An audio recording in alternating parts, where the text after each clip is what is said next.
This show may contain adult language and themes. Listener discretion is advised. With that out of the way, let's start the show.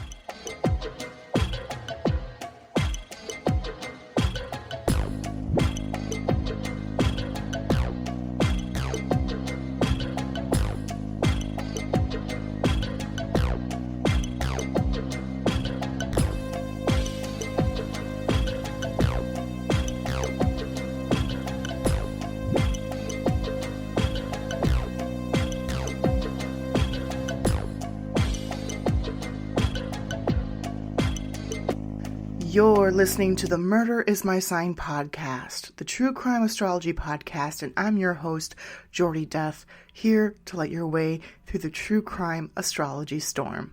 Happy Valentine's Day, everybody. What a wonderful day to share the love with that special someone.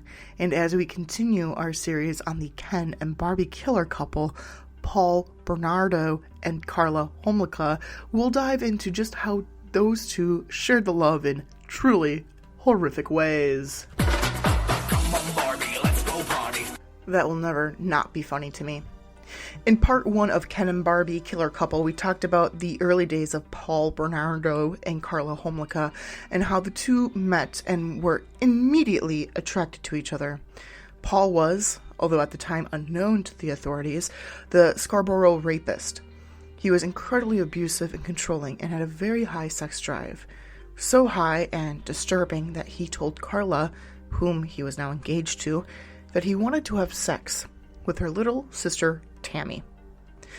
Karla was not thrilled by this, but wanting to please Paul, she relented, and thus on Christmas Eve of 1990, Karla and Paul drugged Tammy and videotaped themselves raping her. Unfortunately, Tammy awoke at the end and began vomiting, and would eventually die by choking on her own vomit. Tammy's death was ruled accidental, and there was no further investigation into it. Paul and Karla each gave their statement to the police, saying that she had drunk too much, passed out, and then woke up and started to vomit. Well, when you're 15, your tolerance for alcohol is probably quite low, or, your tolerance for animal tranquilizers.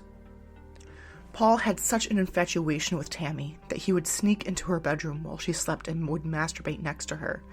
And after she died, he would force Karla to dress in Tammy's old clothing and pretend to be her. Paul and Karla were engaged and due to get married in the summer of 1991. 2 weeks before their wedding, Karla awoke to Paul telling her that he had kidnapped a girl and was going to rape her. He did this in the guest bedroom throughout the night and throughout the following day. Later that day, Paul moved the girl to the master bedroom and told Karla to go look. There, she found Leslie Mahaffey, blindfolded and sitting on the floor. The video recorder was brought out, and the rape and sexual assault of Leslie was taped. Both Karla and Paul abused Leslie while she was tied up. It was discussed on tape whether or not they should kill Leslie. Karla had found some hallucin pills and forced Leslie to swallow them. The camera was then turned off, and Leslie was strangled to death.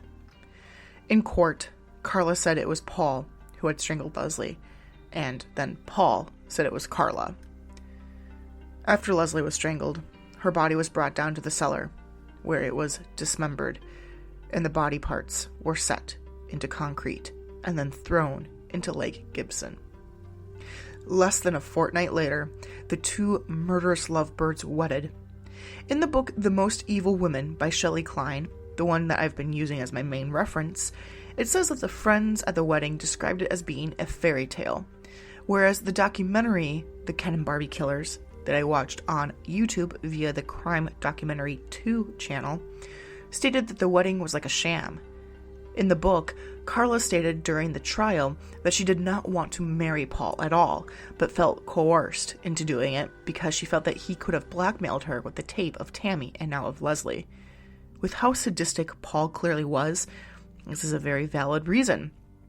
Although, not a good option to go through with it though, because folks, if you do something bad, you should just be an adult and own up to it and deal with the consequences. Especially if you're Canadian, where they don't have the death penalty, and seem to have their judicial system more in order than we do here in America. I mean, come on. What we'll discuss in part 3 is their court in the trial system, and they get off pretty lenient, I'm not gonna lie.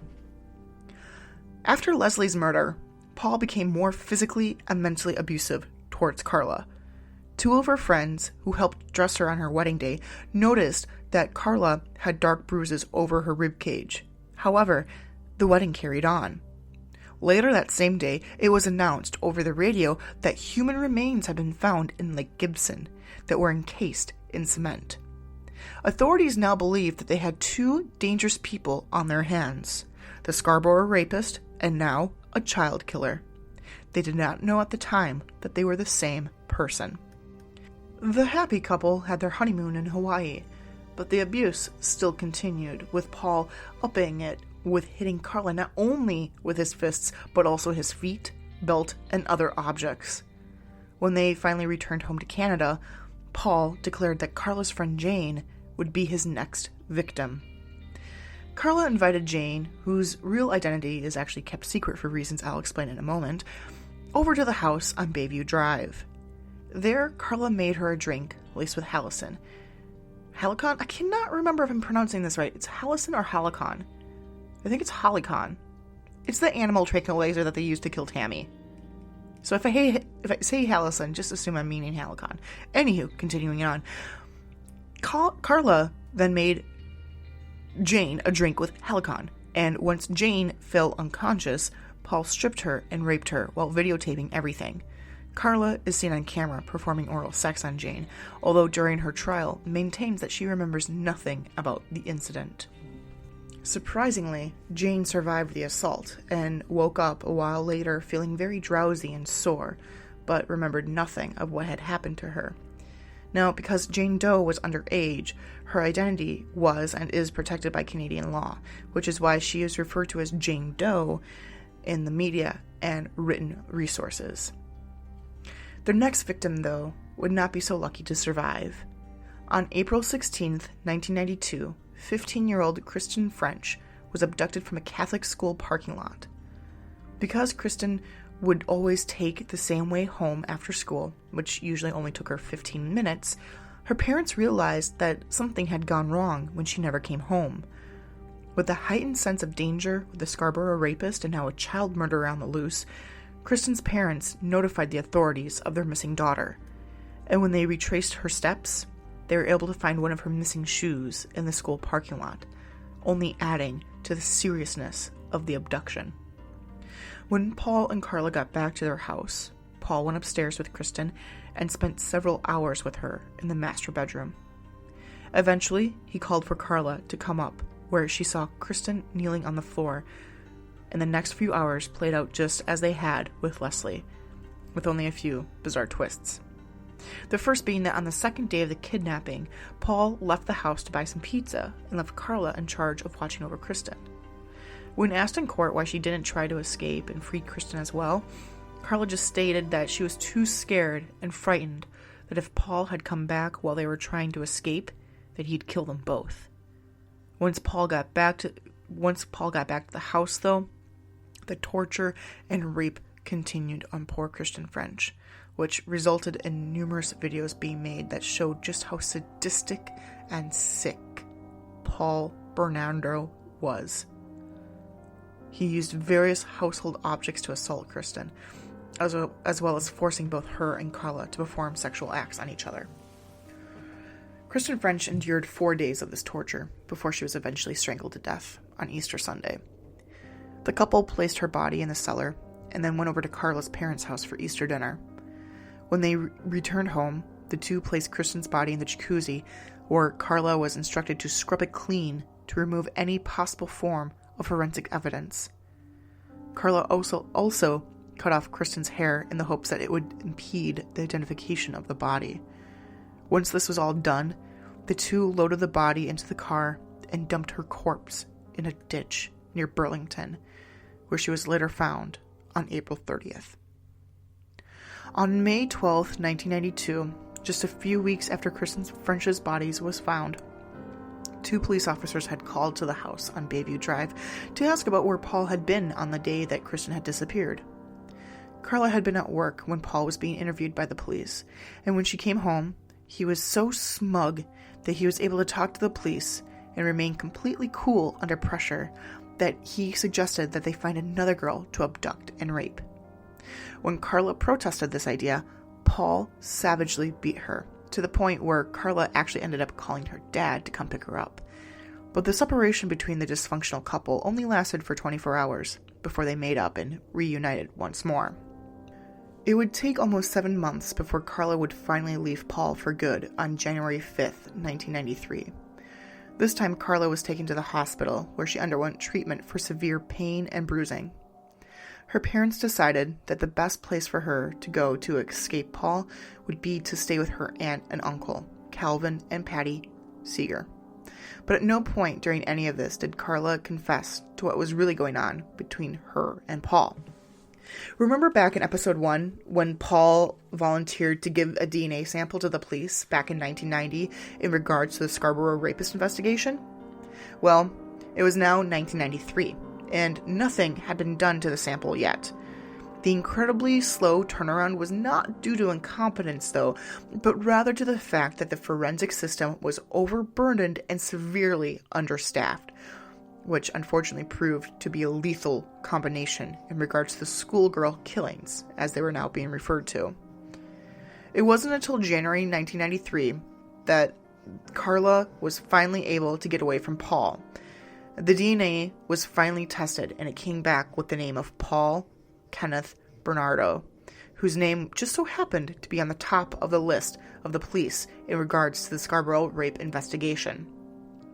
Police placed Paul under surveillance, and on February 9th, 1993, went over to where Karla was staying with her aunt and uncle to interview her. They had asked a lot of questions, some of which included if Paul enjoyed anal sex. Before they left, they informed Karla that Paul was on the verge of being arrested for a series of sexual assaults. Once they did leave, Karla's aunt, Patty, asked more about the crimes that Paul had committed and if he had killed anyone. This time, Karla said yes, and when asked if he had killed Leslie Mahaffey, she again answered yes. For as dumb as Karla was for staying with Paul and doing what she did to the victims they abducted, it was a smart move on her part to find a lawyer the next day and confess to her part in the schoolgirl killings. George Walker had the miserable honor of defending Karla, and just before the police were about to arrest Paul, they contacted Walker to inform him of the impending arrest.